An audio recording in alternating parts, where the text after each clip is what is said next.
Hey guys, welcome to A Film Darkly, where we talk about the philosophical concepts found within movies. I'm your host, Anthony Pacino, and in today's episode, I'm going to be talking about Rise of the Planet of the Apes. War of the Planet of the Apes is actually coming out this week, and I got to see all three films in one day. I watched Rise, Dawn, and War. So I've seen them all, and I decided that I was going to go ahead and do three audios in a row that we're going to be following each of the Planet of the Apes. So this is going to be Rise, and then I'll be coming out with Dawn, and then I'll probably wait a few days for people to be able to see War, because if I talk War, I'm not gonna do like a spoiler-free one. So I'll definitely put that there's spoilers in it, but I'm definitely gonna talk about what's going on in that, and then probably in the War podcast or possibly a separate podcast, I'll kind of show like the full theme of it all.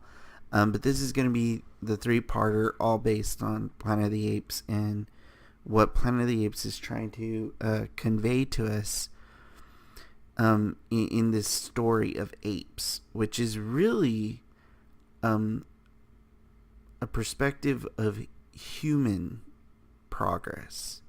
So it's really, really interesting because it's a cycle, and that's theoretically what's going on, and there's actually like some heavy biblical concepts that really come full circle in the third one, but aren't necessarily there in the third. I mean, they come full circle in the third one, but they don't necessarily appear in the first or the second. So Rise of the Planet of the Apes is about a scientist named Will, who is on this breakthrough of coming out with this serum, or that is supposed to help the brain regenerate, so the brain can heal itself, and diseases like Alzheimer's are not basically a death sentence. He happens to have a father who does have Alzheimer's, played by John Lithgow, and you get to see his situation, how bad things are for him. And Will basically has an ape that they refer to as Bright Eyes. And Bright Eyes is a female who has actually been given this serum, and she's showing great results. She's incredibly intelligent, and she's just getting smarter and smarter. So they feel like they finally discovered what they've been looking for. At least Will does. And on the day of his presentation, Bright Eyes breaks free and causes havoc, and basically no one wants to continue funding his research for human testing, because it seems too much like it's not going to work out. So what happens is Will they end up finding out Bright Eyes was actually pregnant, and that's why she was so defensive, because she was afraid of what they're going to do to her baby. And Will takes the baby home, and that baby ape ends up being the character of the whole trilogy, named Caesar, who is played by Andy Serkis. And Caesar basically takes on his mother's traits. So basically she passes on the effects of this serum that was given to her, and so he inherently is smarter. And what you eventually have in this story is you have this whole storyline where Will gives his father the serum, and his dad starts to become ends up getting better very rapidly, and he meets a woman, and all this sort of stuff starts going on where things are basically going good for Will. But Will hasn't let everyone know all that he knows, about how this serum can not only regenerate, but it can accelerate intelligence, so it can make you smarter. And things end up getting kind of crazy, because the serum, basically the father body learns to fight the serum. And so it tries to fight the serum, and Alzheimer's comes back, and it comes back even harder than before.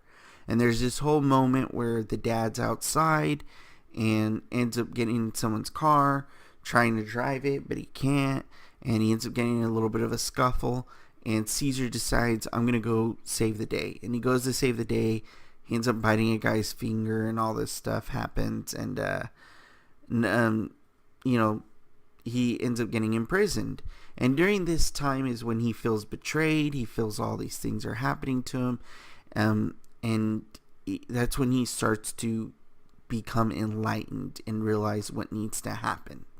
So it's a very, very interesting story that you have here of a coming of age, of an individual going from being born as the first of his kind.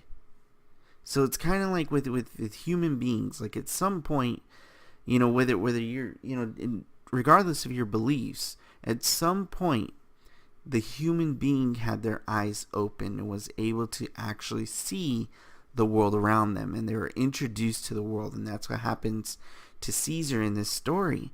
And Caesar asks the greatest question of all. But when he gets old enough, he asks, who is Caesar? So it's similar to us asking, who are we? Who am I? What am I? To which James Franco's character, Will, takes him to a lab and tells him everything. Everything in detail. He hides nothing from him. And by telling him everything, Caesar's suddenly catapulted into a different mind frame. All of a sudden, Caesar realizes where he comes from. That he comes from, the mistreatment of his kind. And he comes from experimentation. And he doesn't even have a mother. And, Will's the only person that cares about him and is willing to do anything for him. But he's kind of like, do I even trust Will? Like, he doesn't know what he trusts. And part of what makes him question is when he sees Will's relationship. And he starts to think to himself, like, am I going to have that? Like, what is Caesar? Am I just a pet because I'm on a leash all the time? What am I? And so you have this sort of process of him identifying and becoming Caesar, becoming who he is. And that's what Rise of the Planet of the Apes is about. So the name Rise makes a lot of sense because it's saying here is the rise of what the apes will become, of what the apes, the apes are transforming into.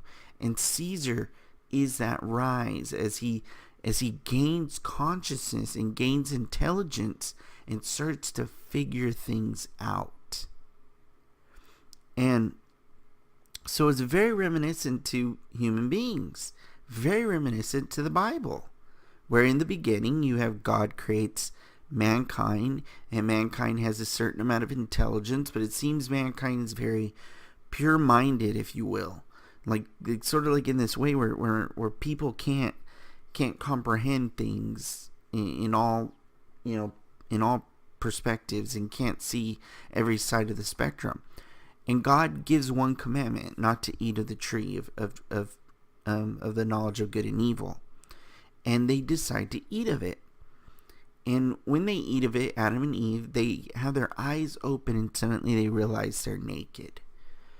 And so on and so forth. We all know the story that transpires after that.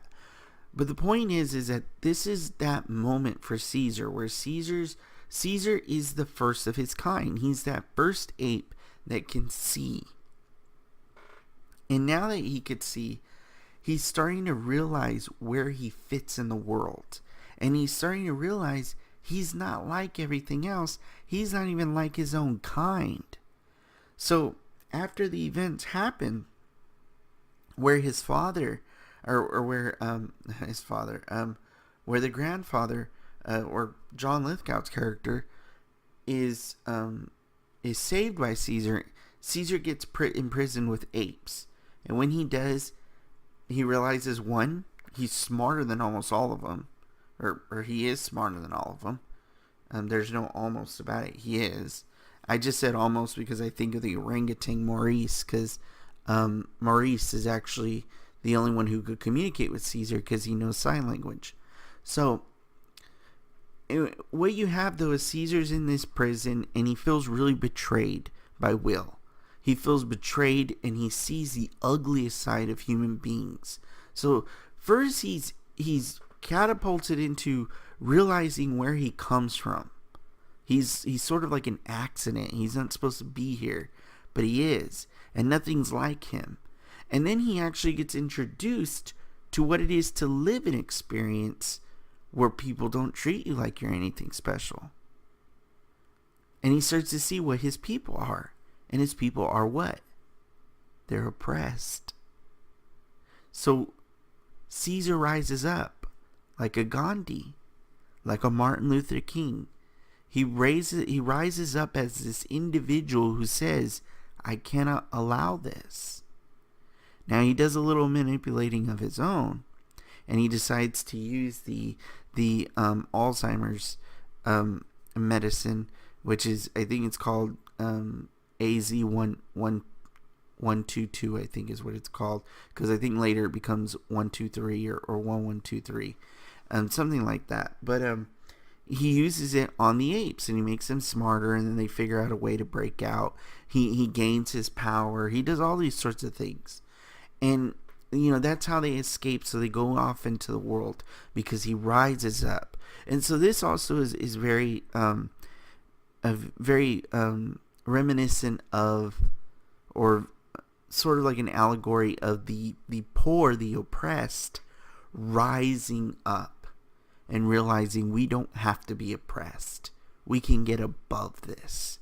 And that's what they do. They rise above their oppression. And it's similarly, just as the Jews did it and Moses led them out, it's just biblical, led them out of bondage, so does Caesar lead his kind out of bondage. It's the same thing. They're leading the oppressed out of the powerful clutches of mankind, and going out into the forest. So it's a very intriguing storyline and very interesting how you see this whole dynamic unfolding. Now, we don't really get to see the negativity of this until dawn. So I'm going to have to hold back on how that story continues, but you could see that philosophical concept there of what happens when consciousness is gained, and how we can learn our position in the world and essentially rise from that and trying to become something more. And that's what Rise has in the story of Caesar. But there's also another story. There's another story that actually continues to show up in every movie. But this other story is referring back to the same ethical dilemmas that I always talk about. But this ethical dilemma is with technology. The whole purpose of creating this serum is that we can heal people. And what happens? Well, it affects apes quite nicely, but they figure out, well, there's a little bit of a side effect. It doesn't continue to do it because your body eventually wants to fight it. So what does Will's character do? Well, or James Franco's character Will do? He decides, I'm going to create a virus that will fight it. So this virus makes the serum more aggressive, where the serum, or it actually kind of affects the immune system. That way the serum continues to be in effect. But they have no idea how it's going to hurt people. And they find out. They find out it's going to kill people. And it starts being spread here and there. And then, of course, they refer to it as the simian flu, which makes no sense because it's actually created by human beings. But that's this story is really giving us that same picture of what happens with technology. And one of the reasons why we should fear technology, because technology advancements in science can sometimes lead us down roads we don't want to go. Very, very, very ugly roads. So there's people out there who will talk to you about GMOs. Well, where did GMOs come from? That's advancement in technology. There's people out there who will talk to you about vaccinations. Well, where do you think vaccinations come from? Advancement in technology. Now, I'm not giving a position on any of these things. Similarly with global warming or climate change, where does that come from? Well, advancement in technology. Advancement in technology put more and more stuff into the air, more CO2, and eventually it blocks things out, creating a greenhouse effect. At least that's the scientific end of it all. The point is, it doesn't matter what your positions are on these things. The point is that questions get raised and we start to see violence at a different level. So it's kind of like, when people talk about ethics and they say, well, you just need to educate people. And there's this saying that a philosopher / theologian named Ravi Zacharias, he quotes this one man who I don't know the name of. But what Ravi says is, basically, if you take if you have a thief who steals the pins from a railroad track, and you attempt to educate him in order to get him to stop doing it, next thing you know, he'll be stealing the whole track. So you never really get rid of the you don't make someone moral by educating them. And that's something we often miss. We think for some reason that the better educated we are, the more likely we're going to be better people. But that's not always the case. I can almost say it's never the case. But I don't want to, for the sake of I could be wrong. So advancement in technology doesn't always mean the best. Before Hitler came into power, Germany was the greatest in technology, in knowledge, in advancement in science. Next thing you know, they're using those advances to gas people, to do experiments with freezing and murdering millions of people. Technology is wonderful. It's great. I love it. I'm using it now. But we've got to be moderate. And when you think back to how the Catholic Church decided that we needed to combat any advancement in science, people love to point to that and say, that's what shows you how terrible religion is. But could it be that maybe they saw something we didn't and don't? That's a big question mark. Think about it. They saw something we didn't see. It's a possibility. They combated science because they knew that science could lead to somewhere ugly. The more advanced technology gets, the more we deal with things, meddle with things we don't understand. This is like the Tower of Babel, going back to biblical references. You build the Tower of Babel to reach God. Now, according to the scripture, God knocked down the tower and then gave them different language so they would be scattered about, be unable to communicate. That is a huge allegory for mankind advancing too far and getting knocked down and then being unable to communicate because we have destroyed ourselves. And that's what we see in Planet of the Apes. It's us paying the price for acting or for playing God.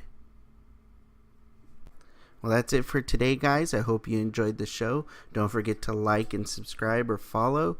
I'm on Google Play, YouTube, Stitcher, Spreaker, SoundCloud, Twitter, and you can even find me on Minds.com. Don't forget to check out some of my older podcasts.